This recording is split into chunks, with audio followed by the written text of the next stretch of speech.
ang mga kwento ng pag-ibig, kwento ng buhay, at kwento ng pag-asa dito sa Barangay Love Stories. Love Stories.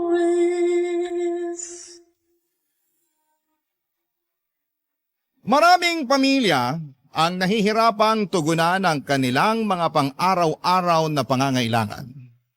Karamihan sa kanila ay tahimik na nagpapatuloy sa buhay sa kabila ng mga pagsubok at paghihirap.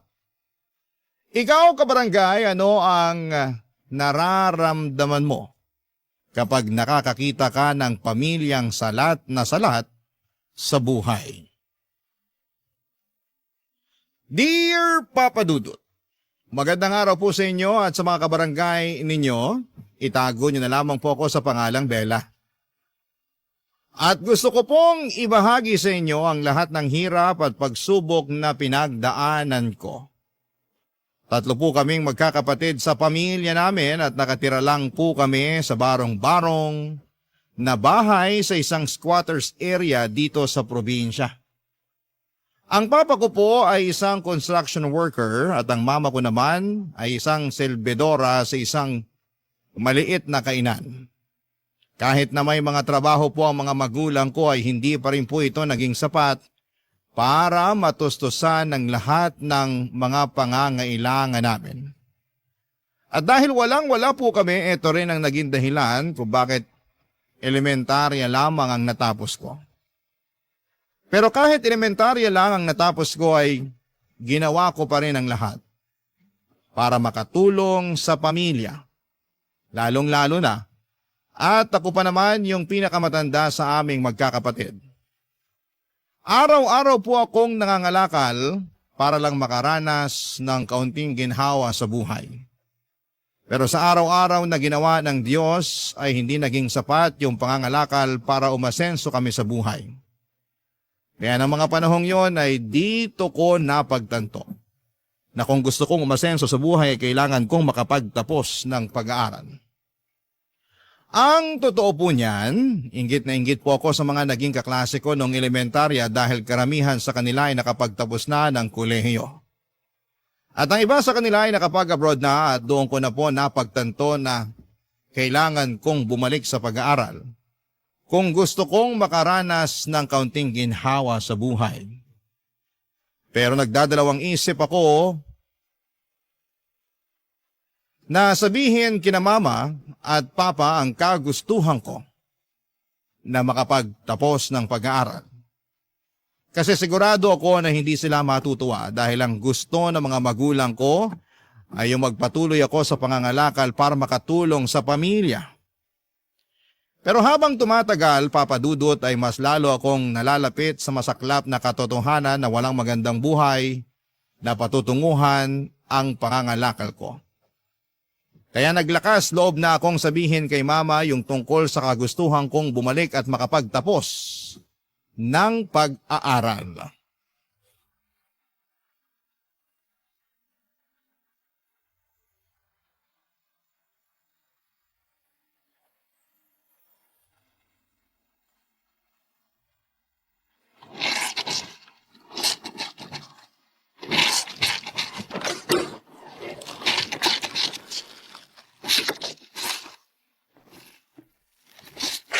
Ma, ba't naglalaba pa kayo? Gabing-gabi na. Oh, Bella, ba't ngayon ka lang? Pasensya na po. Matumal kasi yung pangangalakal kanina eh. Ay, di bale na lang. May awa ang Diyos. Suswertehin ka rin bukas. Eto po pala, may dala akong bihon at sardinas para sa atin. Ay, salamat naman sa Diyos. Sigurado akong matutuwa yung mga kapatid mo niyan. Ay, siya nga pala. Yung mga kapatid mo natutulog na. At yung papa mo naman, ayun, nakatulog na rin. Napagod yata sa trabaho niya sa construction. Kumain na po ba kayo? Pinagtitiisan na lang muna namin yung natitirang tuyo kanina. Tapos nangutang na lang ako ng 1 kilong bigas dyan sa kapitbahay natin. Hindi na kasi nakatiis yung mga kapatid mo eh. Tapos yung papa mo naman, sa susunod na linggo pa sasahod. Ako na pong tatapos dyan sa mga nilalaban nyo. Matulog na po kayo. Ay, naku, hindi. Kailangan na kasi ito bukas eh. Ay, mas madali matatapos to kung pareho natin pagtutulungan. Sige ho, tulungan ko na po kayo. Pero ma, Huwag niyo pa rin kalimutan na magpahinga ha. Ay naku, hindi pwede. Tuloy-tuloy yung mga gastusin dito sa bahay, kaya dapat tuloy-tuloy din ang trabaho. Pero baka kayo naman ang magkasakit niyan. Anak, hindi uso sa ating mga mahihirap ang magkaroon ng sakit. Para lang yan sa mga mayayaman. Kayo po talaga. Hirap na nga tayo sa buhay, nagagawa niyo pang magpatawa. Anong gusto mo gawin ko? Maglupasay ako dyan sa sahig habang iniisip kung gaano kahirap ang buhay natin? Hindi naman po sa ganun. Pues kung ganon, tulungan mo na lang kami ng papa mo. Kasi sigurado ako na kapag naubos na yung sardinas at bihon na dala mo, mahihirapan na naman tayo nito. Bati niyo na lang po gamitin yung ibabayad sa inyo dito sa labada. May utang pa ako sa amo ko.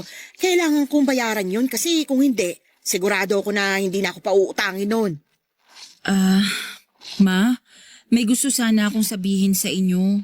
Ano yon? Gusto ko po sanang bumalik sa pag-aaral. Bella naman, hindi na nga sapat yung kinikita namin ng papa mo. Tapos ngayon, gusto mo pang bumalik sa pag-aaral? Ano ka ba naman? Wala tayong pera para dyan. Kung hindi niyo po kaya, wag po kayong mag-alala. Gagawa po ako ng paraan. Mag-working student po ako. Huwag ka nang magmatigas. Hindi ako makakapayag dyan sa gusto mo mangyari. Ma naman! Ni minsan ba, hindi kayo nangarap ni Papa na magkaroon ng maganda at maginhawang buhay? Yung pangarap na yan, para lang yan sa mga mayayaman. Hindi tayo mayaman, Bella. Ayoko na ng ganitong buhay. Kailan po ba kayo matatauhan, Ma? Kapag namatay na tayong lahat sa gutom? At ano namang kinalaman nun sa kagustuhan mo makabalik sa pag-aaral, ha?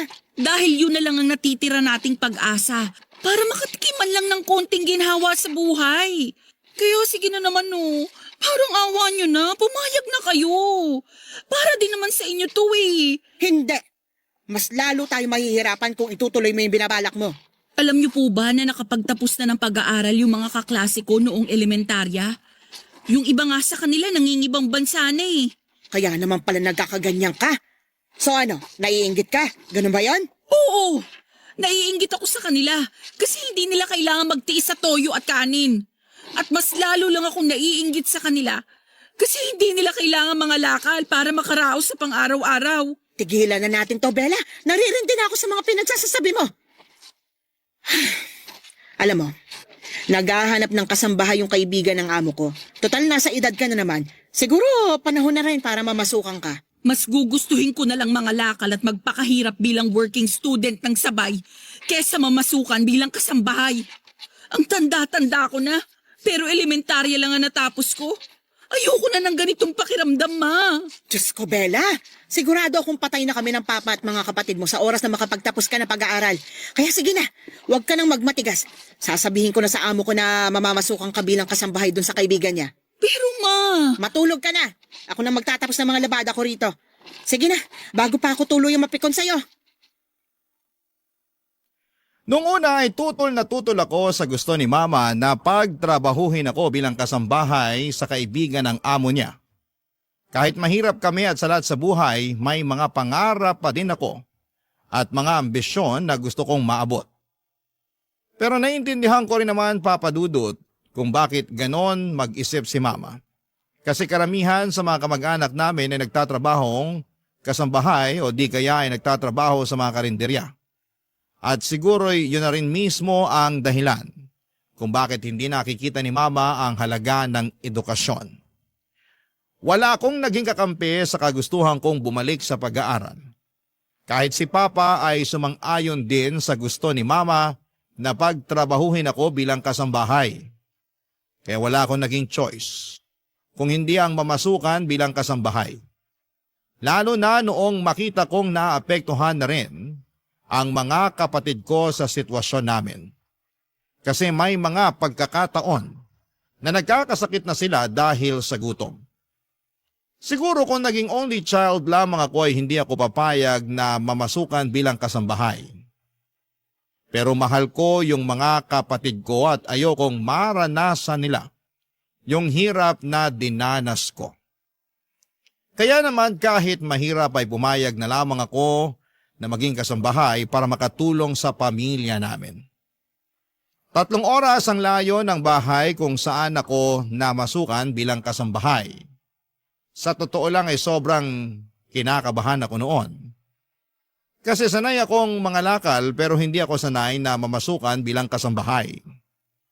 Bukod pa doon ay maraming balita sa TV tungkol sa mga kasambahay na pinagmamalupitan o inaabuso ng mga amo nila kaya mas lalo lamang akong natakot.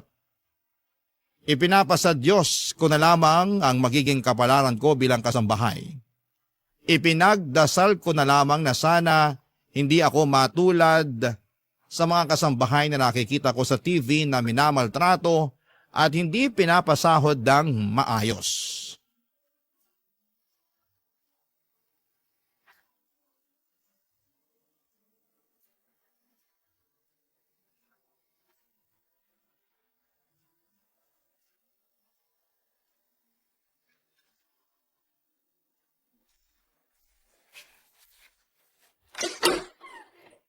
Ikaw na ba yung kasambahay na pinadala ng kakilala ko? Ikaw ba si Bella? Opo. Ay nako, halika iha, pasok ka. Sige po, salamat. Dito tayo sa sala. Maupo ka. Ang laki-laki po pala nitong bahay ninyo. Ay oo, pero wag ka mag-alala kasi dalawa lang naman tayo dito sa bahay. Patay na kasi yung asawa ko. Tapos yung anak ko naman may pamilya na sa ibang bansa. Ganun po ba? Huwag po kayong mag-alala kasi makakaasa po kayo na gagawin ko ng maayos ang trabaho ko dito. Mabuti naman kung ganon. Mukhang mapagkakatiwalaan ka naman eh. Ako nga pala si Minda. Nice to meet you po, Ma'am Minda. Ano ka ba? Aling Minda na lang. Masyadong nakakailang naman yung ma'am. Sige po, Aling Minda. Mukhang mahiyain kang bata, no? Siguro first time mo mamasukan bilang kasambahay. Opo. Pero wag po kayong mag-alala kasi sanay na sanay po ako sa mga gawaing bahay. Nga pala iha. May tatanong ako sa'yo. Pero sana magsabi ka sa akin ng totoo, ha? Bakit? Ano po yun? Minor de edad ka pa ba? Kasi kung ganun, hindi kita matatanggap. Ay nako, Aling Minda, hindi po. Mukha lang po akong bata pero nasa edad na po ako. Mabuti naman. Siya nga pala, marunong ka bang magluto? Opo. Marunong ka rin bang maglaba? Naku po, kahit anong ipagawa niyo sa akin, kayang-kaya ko po yan. Mukhang sanay ka nga talaga sa gawaing bahay. Nga pala, ibigay mo na rin sa akin yung cellphone number mo para makontak kita kung sakaling aalis ako ng bahay. Bakit? May problema ba? Wala po kasi akong cellphone eh. Seryoso ba? Opo, kapos kasi sa budget eh. Nako, kawawa ka naman pala. Teka lang ha, diyan ka lang. May kukunin lang ako sa drawer.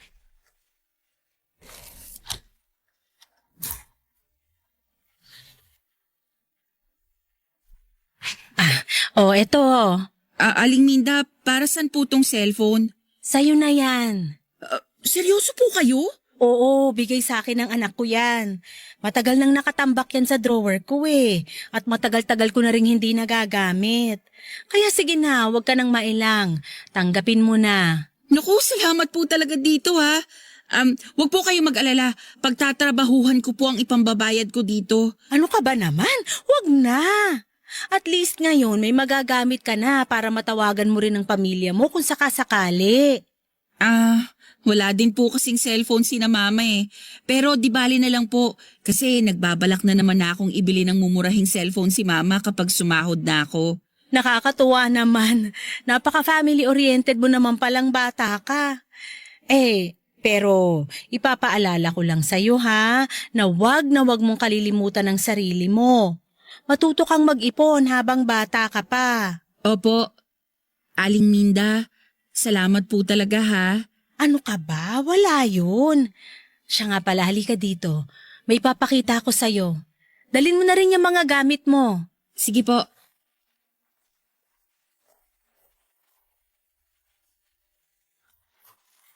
Ito ang magiging kwarto mo. Diyos ko! Oh, bakit? Hindi mo ba nagustuhan? Ang laki naman po ng kwarto. Ang totoo po niyan, mas malaki pa tong kwarto kaysa sa buong bahay namin eh. Aling Minda, nakakailang naman po kung dito po ako matutulog. Sa sala na lang po kaya ako. Ano ka ba naman? Sa tingin mo ba talaga patutulugin kita sa sala? Oh, bakit ka umiiyak? Wala po. Sobrang saya ko lang talaga. Ikaw talaga. Nga po pala, sisimulan ko na yung mga gawain dito. Nako, ipagpaliban mo na muna yan. Alam kong pagod ka sa biyahe, kaya magpahinga ka na lang muna. Sa makalawa ka na magsimula, okay? Papa Dudut, sobrang saya ko talaga noong araw na yon. Parang nanalo ako sa loto dahil sobrang bait at maalaga ni Aling Minda sa akin. Doon ko rin po na-realize na kahit mahirap kami ay may awa pa rin pala ang Diyos sa amin. Kahit na hindi ko pa natutupad ang pangarap ko makatapos ng pag-aaral ay ramdam ko na panalo na ako sa buhay dahil hindi nagkulang si Aling Minda sa akin. Hindi niya ako trinato bilang kasambahay, kundi parang anak na rin niya. Patay na kasi ang asawa niya at yung anak niya ay may sarili ng pamilya sa Canada. Kaya lahat ng pagmamahal at atensyon niya ay ibinuhos na niya sa akin. Pero kahit sobrang bait ni Aling Minda sa akin, minsan ay hindi ko inabuso ang tiwala at pagmamahal na ibinibigay niya. Kahit na paminsan-minsan ay nagiging spoiled na ako, kay Aling Minda ay palagi kong sinisiguradong nagagawa ko ng maayos ang lahat ng gawaing bahay. Pinapanatili kong malinis ang bahay at ni minsan ay hindi ko pinapahirapan o binibigyan ng sakit sa ulo si Aling Minda. Noong sumahod na ako ay sobrang natuwa ako dahil dinagdagan pa niya yung pera na ibinigay niya sa akin.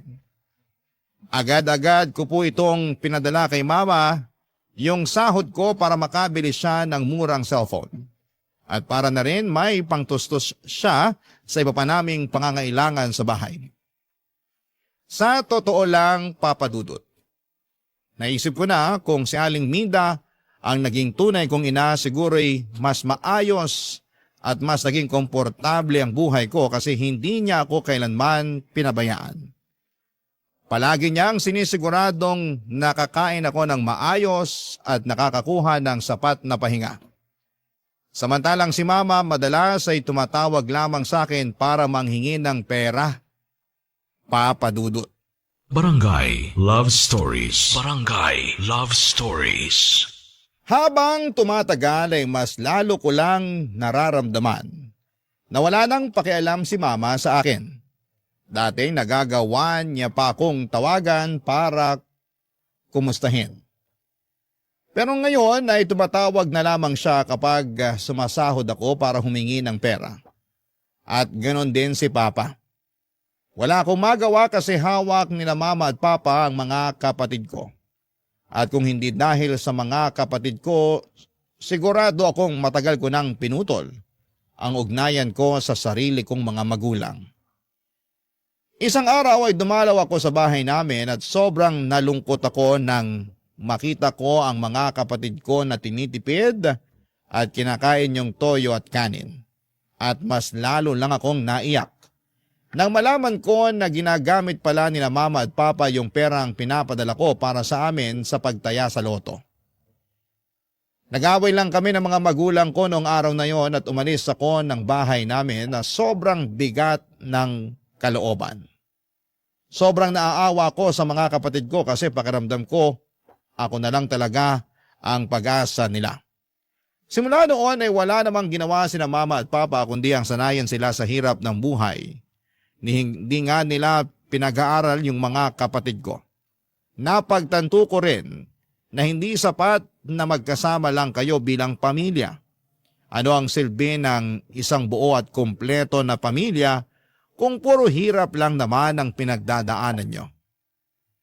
Pinili ko na lang itago yung sama ng loob ko kina Mama at Papa. Napagtanto ko rin na mas makakabuti para sa akin kung itutuon ko na lang ang atensyon ko sa mga gawaing bahay para hindi ko masyadong naiisip yung sitwasyon ng pamilya ko. Pero habang tumatagal ay mas lalo lamang akong nahihirapang itago ang totoo kong nararamdaman.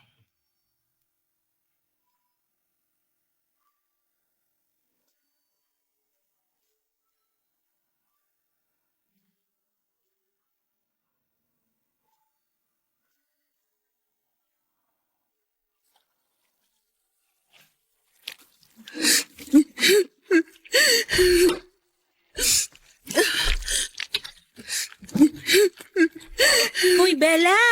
Tamang-tama, bumili ako ng fried chicken at spaghetti. Halika dito, sabayan mo na akong kumain. Oh, teka lang. Umiiyak ka ba? Naku, Aling Minda, pasensya na po kayo. Wala po to. Mamaya mo na tapusin yung mga hinuhugasan mo. Maupo ka nga muna dito.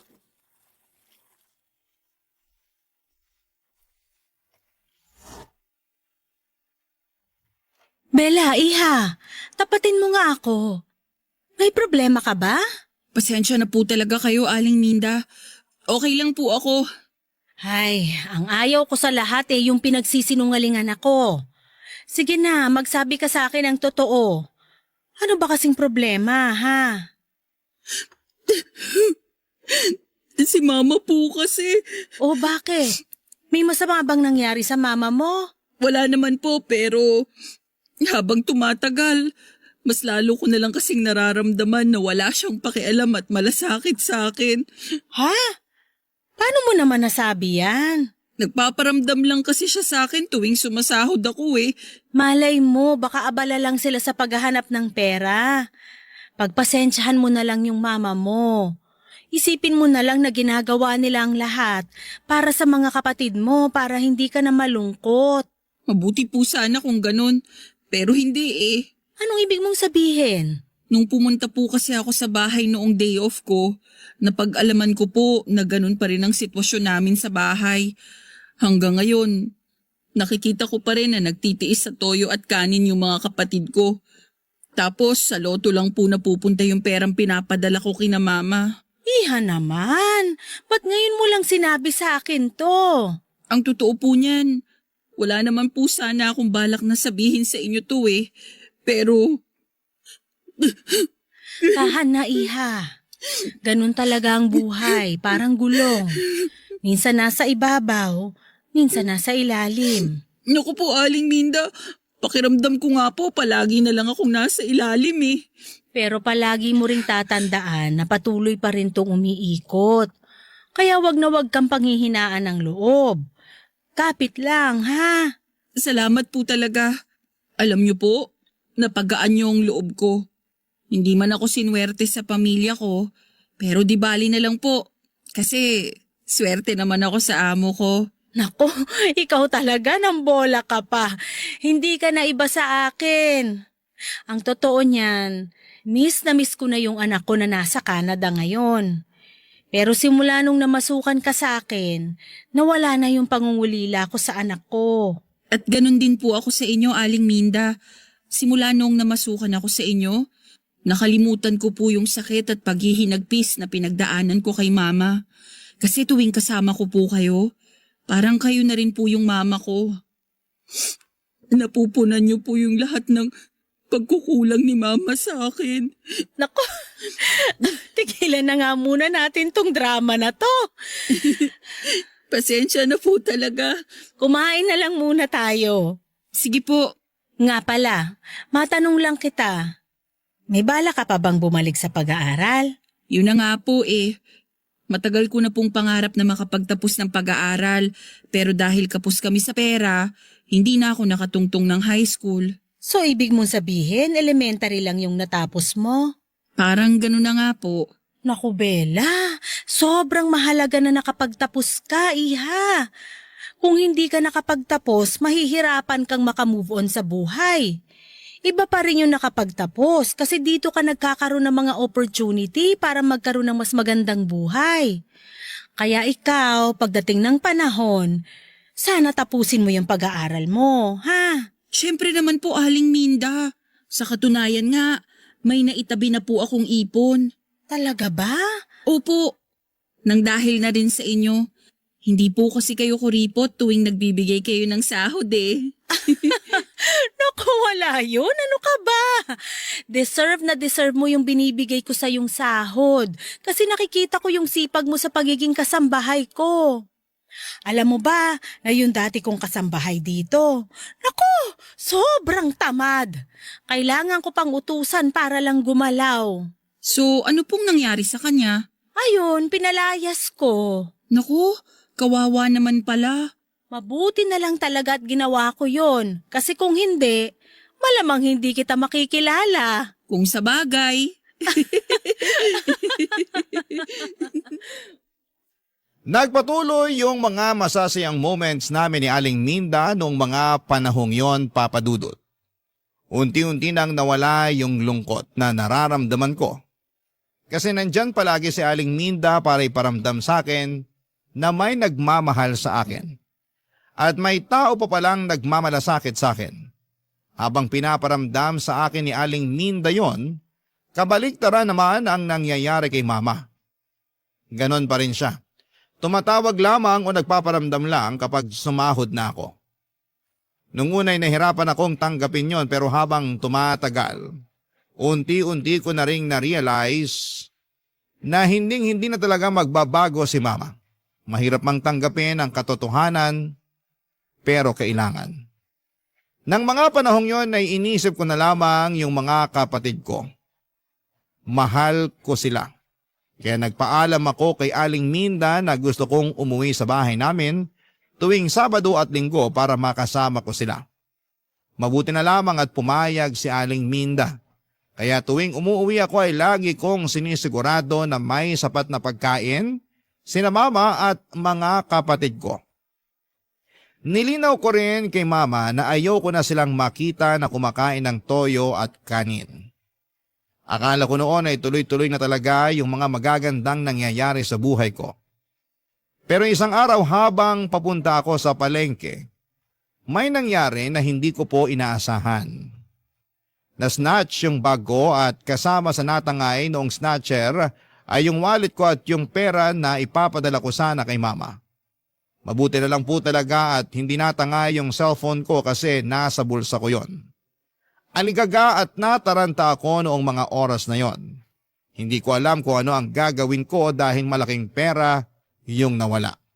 Hindi ko na nagawang ilihim ang nangyari, Papa Dudut, at sinabi ko pareho kay Aling Minda at kay Mama ang kalagayan ko ng mga panahong yon.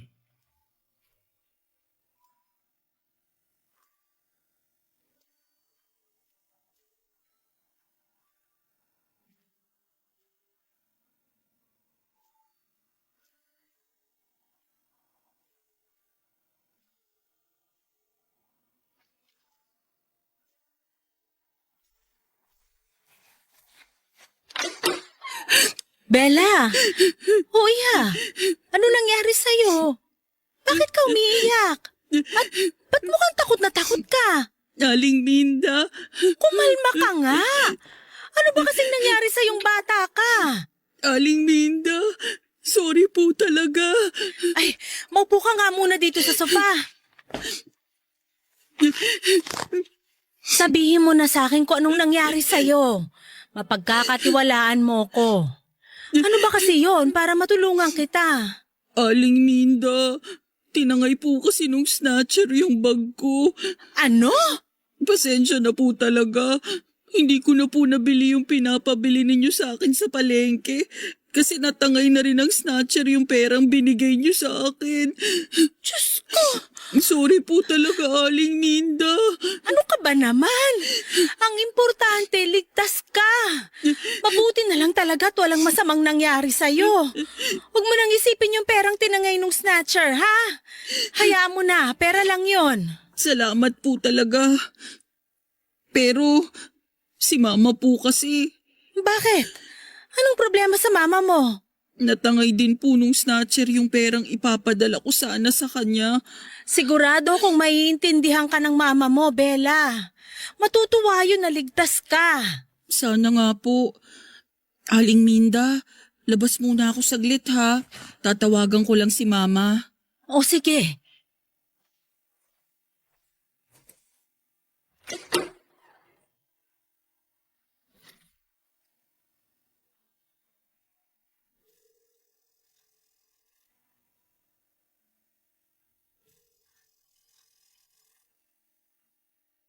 Oh, Bella! Tamang-tama. Tatawagan na sana kita pero naunahan mo ako. Ma, may sasabihin po sana ako sa inyo. Bakit? Ano yon? Ma, Hindi po muna ako makapagpapadala sa inyo. Ano? Pambihirang buhay to, ah. At bakit naman, Aber? Tinangay po kasi nung snatcher yung wallet ko eh. Tanga-tanga mo naman. Hindi mo na ba talaga ginagamit ang utak mo, ha? Sandali lang, may utak ka nga ba? Alam mong may laman na pera yung wallet mo pero hindi mo iningatan. Hindi ko naman po ginusto yung nangyari eh. Ganyan.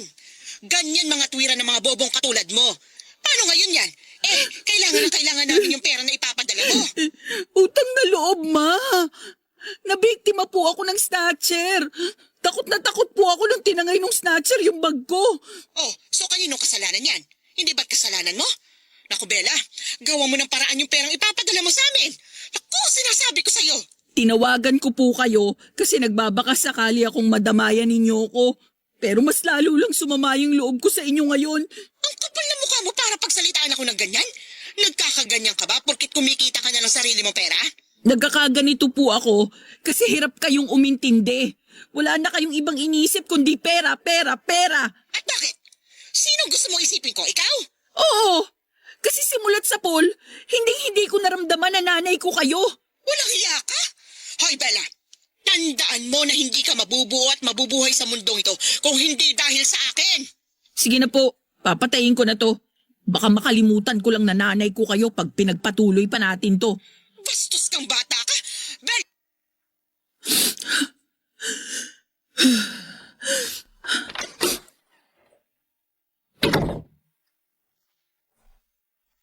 O Bella, ba't namumulay ang mga mata mo? Pasensya na po kayo, Aling Minda. Huwag niyo na lang po akong intindihin. Siguro hindi naging maganda yung usapan niyo ng mama mo, no? Nako, huwag kang mag-alala. Pahihiramin na lang muna kita ng pera para may maipadala ka sa mama mo. Huwag na po, Aling Minda. Ha? Sigurado ka ba? Opo. Masyado na po kayong maraming naitulong sa akin. Ang kapal naman po ng mukha ko kapag tinanggap ko pa yung inaalok nyo. Sige, pero ganito na lang ha. Bibili tayo ng mga groceries para may maibigay ka sa mga kapatid mo ngayong weekend pag uwi mo. Okay na ba yon? Aling Minda, maraming salamat po talaga. Ano ka ba naman? Maliit na bagay. Hindi ko po talaga alam kung anong gagawin ko kapag wala kayo. At hindi ko rin alam kung anong gagawin ko kapag may nangyaring masama sa'yo. Basta simula ngayon magdodoble ingat ka na, ha? Opo.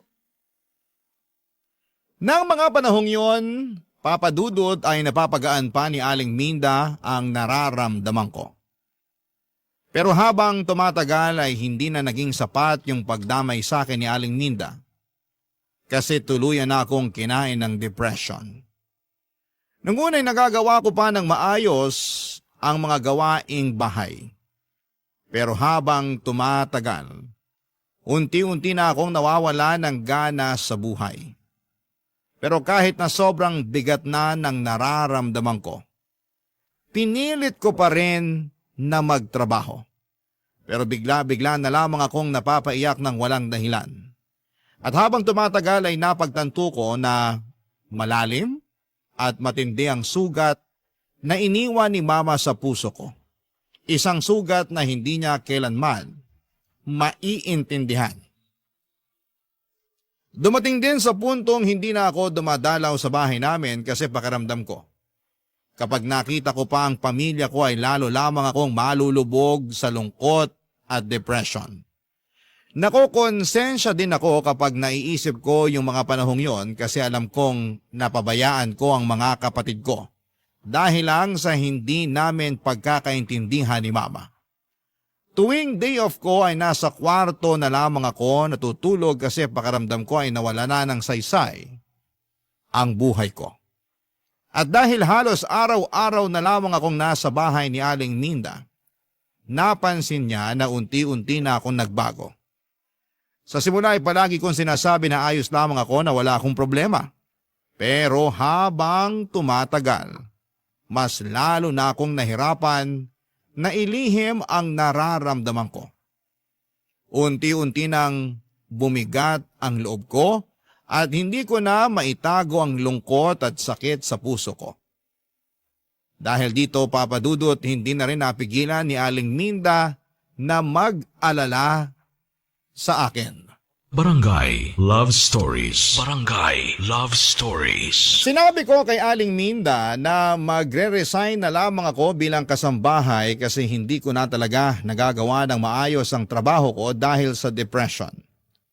Pero hindi pumayag si Aling Minda. Sa halip na paalisin ako ay binigyan niya ako ng 2 linggo para makapagpahinga ng maayos. Binigyan pa niya ako ng sapat na pera at sinabi niyang baka panahon na para bumalik ako sa bahay namin para ayusin ang mga hindi pagkakaintindihan namin ni Mama. Ang sabi niya, yun lang daw ang makakatulong para mawala yung nararamdaman kong lungkot at depression. Pagkalipas nga ng ilang araw, pumunta na ako sa bahay namin. Sobrang nagulat ako nang makita na mas lumala pa pala ang sitwasyon. Napansin kong nangangayayat na ang mga kapatid ko at ang mas malala pa diyan. Ako ang sinisisi ni Mama dahil hindi daw ako nakapagpadala ng pera. Sinabi ko kay Mama na handa akong isantabi ang mga alita namin at magpapadala ako ng pera ng regular para sa mga pangangailangan ng bahay. Pero sinabi ko rin sa kanya na kapag nalaman kong hindi niya napapakain at naalagaan ng maayos ang mga kapatid ko, ay hindi na ako magdadalawang isip na isumbong siya sa mga otoridad. Pakiramdam ko ay natakot siya sa sinabi kong yon kasi bigla siyang nanahimik. Hindi ko na naubos yung 2 linggong pahinga na ibinigay ni Aling Minda. Bumalik ako kaagad sa bahay ni Aling Minda at sa paglipas ng mga buwan, nagagawa ko na rin ang maayos ang trabaho ko at regular na ulit akong nakakapagpadala ng pera. Tuwing bumibisita ako sa bahay namin ay nakikita ko na maayos na nakakakain at mas maganda na ang kalagayan ng mga kapatid ko. At para sa akin ay sapat na yon. Noong mga panahong yon ay wala na talaga akong pakialam kay Mama. Ang importante na lamang para sa akin ay yung mapabuti ang kalagayan ng mga kapatid ko.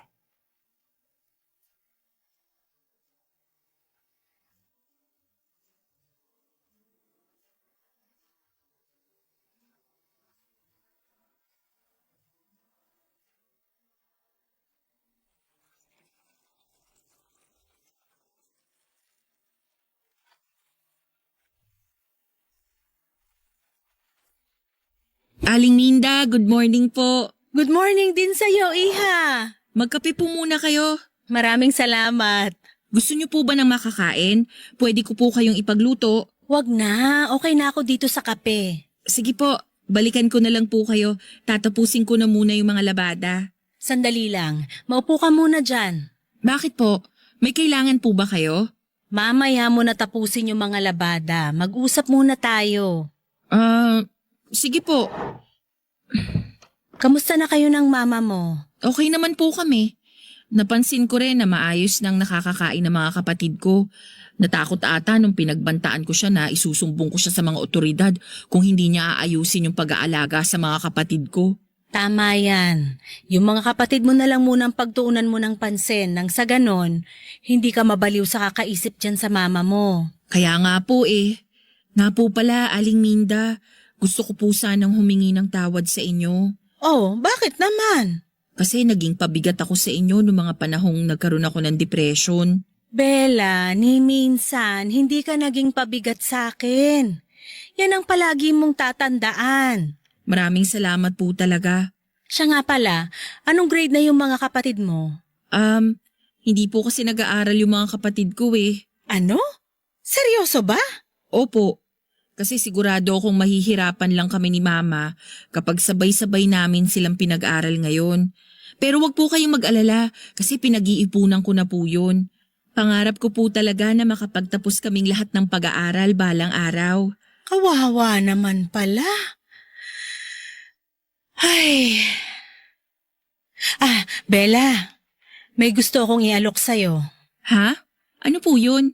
Gusto kong bumalik ka sa pag-aaral. At ako na ang sasagot sa lahat ng gastusin mo. Ano po?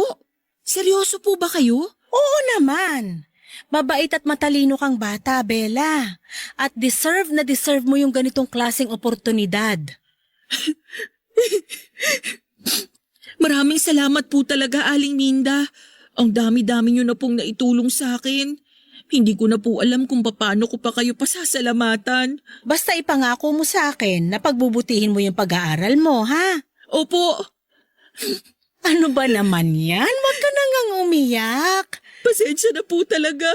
Tapos, ipangako mo rin sa akin na kapag nakapagtapos ka na ng pag-aaral, tutulungan mo rin ang mga kapatid mo na makapagtapos hanggang sa makakaya mo, ha? Pangako po yan. At habang buhay ko rin pong tatanawin na utang na loob sa inyo. Hindi ko po makakalimutan to, Aling Minda. Naku, nagdrama pa. Basta nandito lang ako kung kailangan mo ng tulong, okay? Huwag po kayong mag-alala, Aling Minda. Kapag nakapagtapos na ako, makakaasa po kayo na susuklian ko lahat ng kabutihan niyo sa akin. Sapat na sa akin yung nakikita kong masaya ka at nagtatagumpay sa buhay. Pero, Aling Minda, Ano yon? paano po kung hindi ko kayanin? Paano po kung hindi ako magtagumpay? Ano bang pinagsasasabi mong bata ka? Ang totoo po niyan, kinakabahan po ako. Elementary lang po kasi ang natapos ko. Bella, makinig ka. Nakikita ko kung gaano ka kasipag. Sa tingin mo ba pag-aaralin kita kung sa tingin ko hindi mo kakayanin? Kaya wag na wag kang panghihinaan ng loob. Kayang-kaya mo yan. Ano ba naman yan? Tama na nga yung kakaiyak mo. Mauubusan ka na ng luha niyan eh. Yun na po ang pinakamasayang araw ng buhay ko, Papa Dudut. Nagsimula na po akong mag-enroll sa high school at tuwing uwian at tuwing wala po akong pasok ay patuloy pa rin po ako na naninilbihan kay Aling Minda. Sobrang bait niya talaga kasi kapag napapansin niya na pagod ako sa pag-aaral, ay pinapayuhan niya ako na magpahinga muna. Pero pinilit ko po talaga na gawin ng maayos ang mga gawaing bahay habang nag-aaral kasi tinuturing ko po na malaking utang na loob ang pagpapaaral sa akin ni Aling Minda. Ang totoo po niyan ay sobrang nakakailang po noong unang araw ko sa eskwela kasi halatang halata na ako yung pinakamatanda sa klase namin. Pero habang tumatagal ay napagtanto ko na iba-iba ang takbo ng buhay nating lahat at hindi ko kailangang ikumpara ang sarili ko sa ibang tao. Natutunan kong maging matatag at magtiwala sa sarili kahit na medyo iba yung landas na tinataha ko kumpara sa mga naging kaklase ko. At isa pa, Papa Dudut, hindi nawala yung kontrabida kong nanay kasi mas lalo lang siyang nagalit noong napag-alaman niya na babalik na ako sa pag-aaral. Nag-alala siya kasi baka hindi na daw ako makapagpadala ng pera sa kanya. Pero nilinaw ko kay mama na kahit nag-aaral ako ay bibigyan pa rin ako ng sahod ni Aling Minda at patuloy pa rin akong maninilbihan. Kaya makakaasa siya na regular pa rin na magpapadala ako ng pera sa kanya. Pinilit kong patunayan sa kanya na kaya kong pagsabayin ang pagtatrabaho at pag-aaral para sa kinabukasan namin ng mga kapatid ko. Aaminin ko rin po na habang tumatagal, mas tumindi lang ang galit at tampo ko kay mama. Ang tingin po kasi niya sa akin ay parang isang alkansya lamang na pwede niyang basagin kung kailan niya gusto. Pero sa kabila ng lahat ng iyon ay pinili ko pong huwag na lamang magpakaalipin sa sama ng loob. Patuloy na lang akong nag-focus sa sarili ko at sa mga pangarap ko para sa kinabukasan. Lagi ko rin pong iniisip ang mga kapatid ko na kahit na anong mangyari kailangan kong maging matatag, hindi lang po para sa sarili kundi para na rin sa kanila. Lumipas ang ilang taon ay nakapagtapos na rin po ako ng high school sa wakas. Hindi po naging madali yung mga pinagdaanan ko pero proud na proud ako sa sarili ko kasi kinaya ko yung hirap at pagod na kinailangan kong pagdaanan bago ako nakapagtapos ng high school. At ngayon po ay mas matibay at buo na ang loob ko na harapin ang mga hamon ng buhay dahil napatunayan ko sa sarili ko na kaya kong magtagumpay kahit anumang pagsubok ang pagdaanan ko.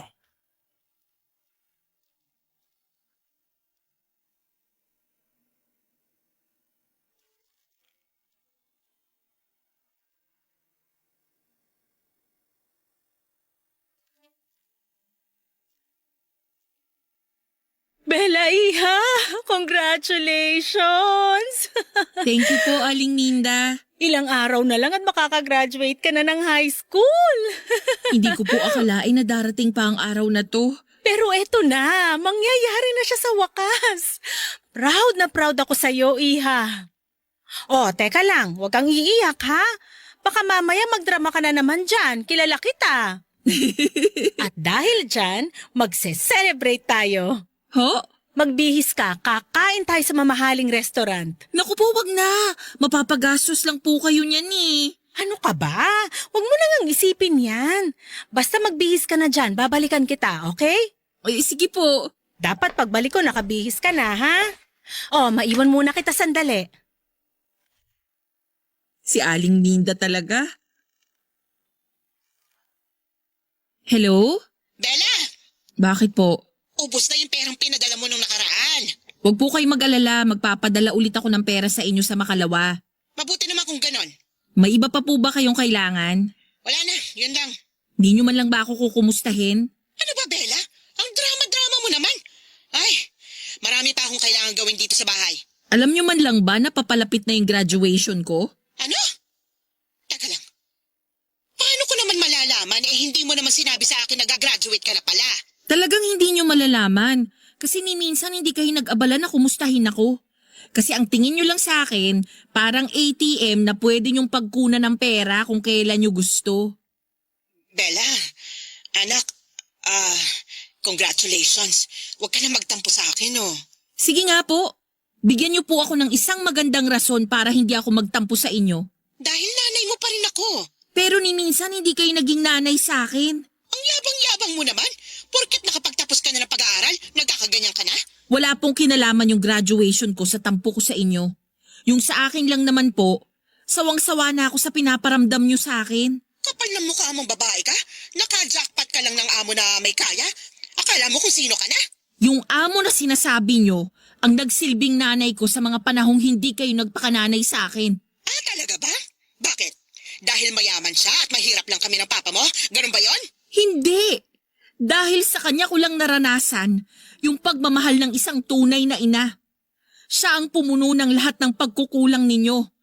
Nung mga panahong pinaparamdam nyo sa akin na wala akong silbi at wala akong kwenta, pinaramdam ni Aling Minda sa akin na may mararating pa pala ako sa buhay. Siya lang ang naniwala sa akin noong mga panahong patuloy nyo akong minamaliit at pinagsasalitaan ng masasama. Wala kang utang na loob? Ang kapal na mukha mo para pagsalitaan ako ng ganyan? Umayos ka, Bella, ha? Bawas-bawasan mo yung tabas ng dila mo, kundi puputulin ko yan. Ngayong nakapagtapos na ako ng high school, mag-working student ako para makapagkolehiyo. Uupa ako ng maliit na boarding house at higit sa lahat, kukunin ko na yung mga kapatid ko. Diyos may patawarin. Ang yabang-yabang mo. Bakit? Kaya mo na bang buhayin ang mga kapatid mo, ha? Sigurado akong mahihirapan ako sa gusto kong mangyari. Pero hinding-hindi ako makakapayag na gawin nyo sa mga kapatid ko yung ginawa nyo sa akin. Kaya gagawin ko to ng paraan hanggat sa makakaya ko. At bakit? Ano ba ginawa ko sa'yo, ha? Diyos ko ma, ginawa nyo akong alkansa at paulit-ulit nyong binabasag. Nanay mo ako at anak lang kita, kaya dapat lang. Matanong nga kita ma, kailan mo ba ako huling kinumusta? Kailan ba yung huling nagtanong ka kung okay lang ba ako? Kailan yung huling tumawag ka na hindi binabanggit ang tungkol sa pera? Kailan?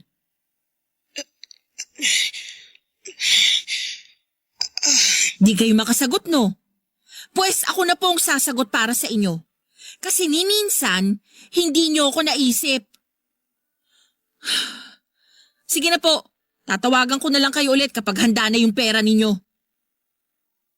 Siguro'y marami sa mga kabarangay ninyo ang iisipin na mayabang o hambog ako, Papa Dudut. Pero tiniis ko po ang pang-aabuso ni Mama sa akin ng ilang taon.